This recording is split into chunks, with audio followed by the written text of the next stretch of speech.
Hey guys, welcome back to Cerita Sansan. Sebelumnya gue mau mengucapkan selamat menunaikan ibadah puasa buat kalian semua yang menjalankan, dan semoga puasanya lancar sampai selesai. Dan ngomong-ngomong soal puasa, pasti juga nanti kita akan masuk ke momen-momen mudik lebaran. Nah, pas banget nih rasanya, karena pada video kali ini kita akan membahas satu jalur yang kerap dilewati oleh para pemudik yang akan menuju ke wilayah Jawa Tengah dan juga Jawa Timur. Apalagi kalau bukan jalur Alas Roban dengan sejuta cerita mistis di dalamnya. Tapi sebelum kita lanjut, kita masuk dulu ke intronya.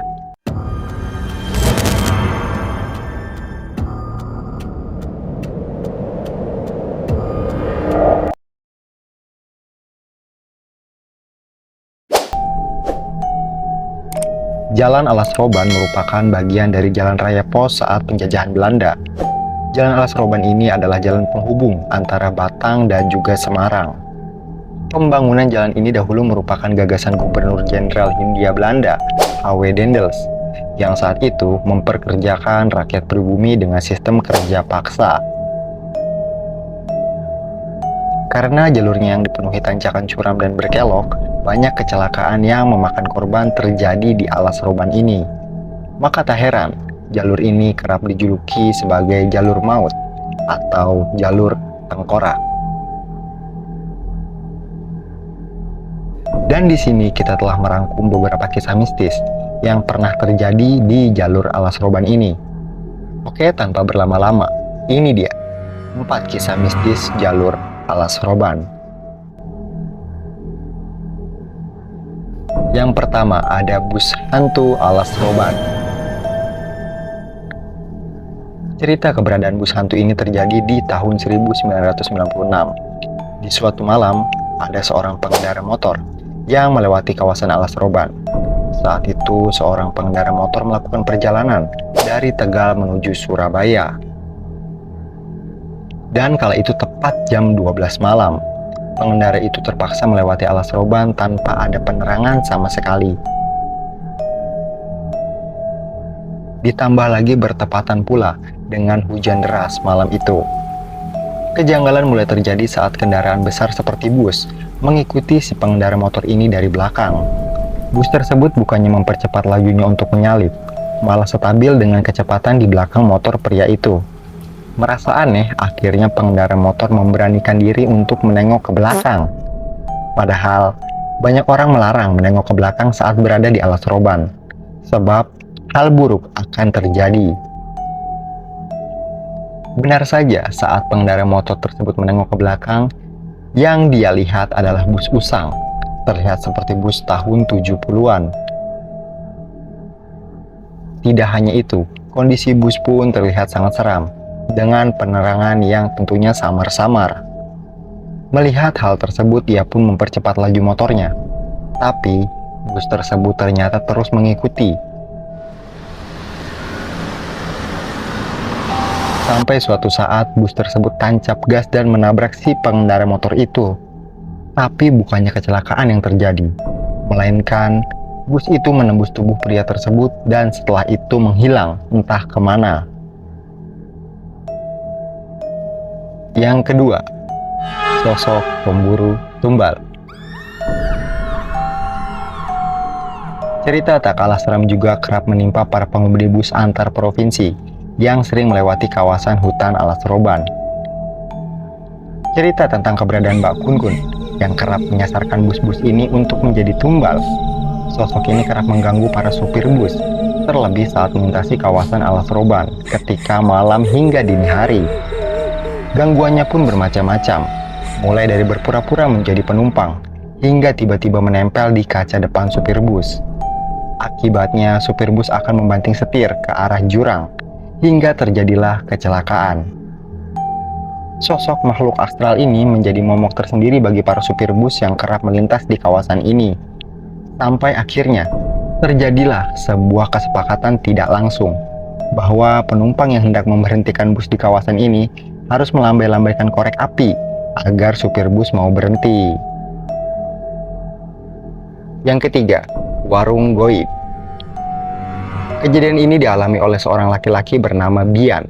yang saat itu tengah mudik menggunakan bus pada tahun 2017 lalu. Keanehan dimulai saat ia sedang sholat saat di perjalanan. Ia merasa ada yang meniup telinganya.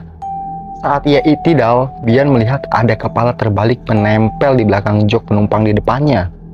Wajah dari kepala itu berantakan. Mulutnya menyeringai sangat lebar, seperti robek, sampai ke bagian telinga.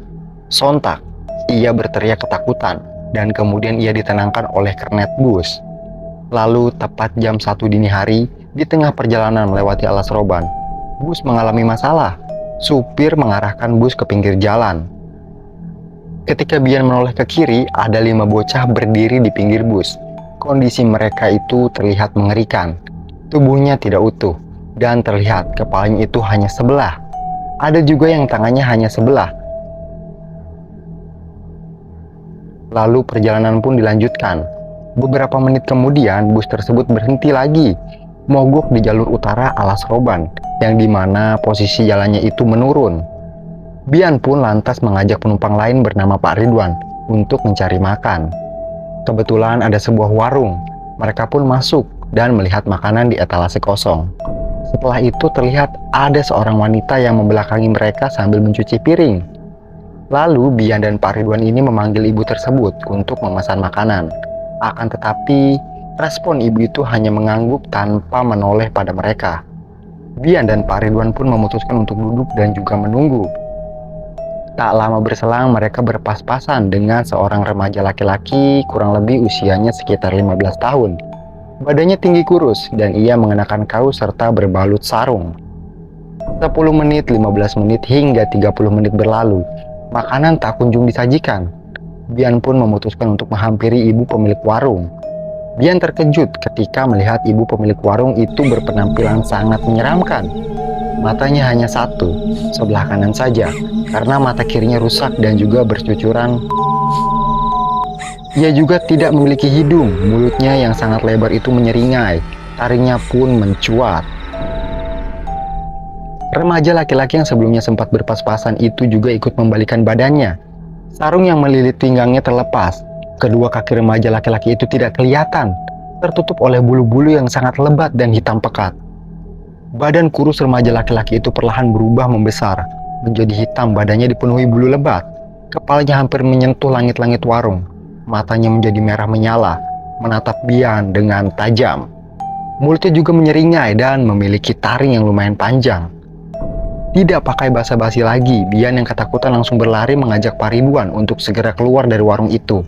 Dengan memecahkan kaca, keduanya pun melompat dari jendela, yang berakibat kaki Pak Ridwan harus terluka. Lalu keduanya pun berlari mengejar bus yang ternyata telah meninggalkan keduanya. Begitu mereka berdua ini berhasil meraih bus dan masuk ke dalam, kejadian menyeramkan pun tak kunjung berhenti. Bus ini justru dihadang segerombolan makhluk halus. Akhirnya sopir bus pun cepat-cepat menginjak pedal gas dan segera meninggalkan Alas Roban.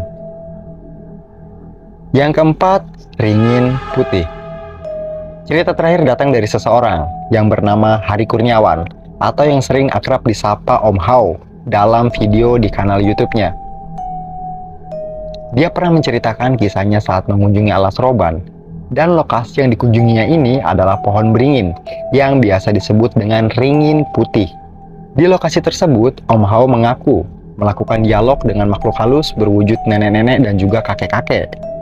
Dalam penjelasannya, lokasi itu dulunya menjadi tempat pembuangan mayat. Peristiwa itu terjadi sekitar tahun 1980-an. Kala itu banyak pelaku kriminal yang dieksekusi secara misterius. Kemudian mayat para korban ini banyak yang dibuang di Alas Roban.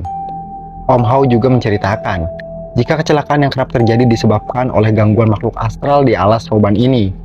Peristiwa kecelakaan juga disebabkan faktor lain, contohnya seperti kondisi jalan Alas Roban yang memang ekstrim, dan faktor lain yang berasal dari pengendara yang juga lengah.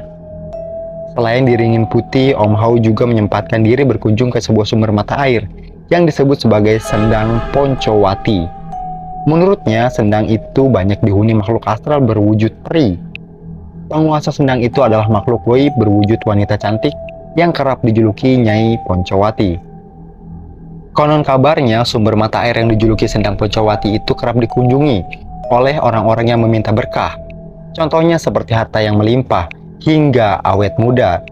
Nah, itu dia guys 4 kisah mistis di jalur Alas Roban.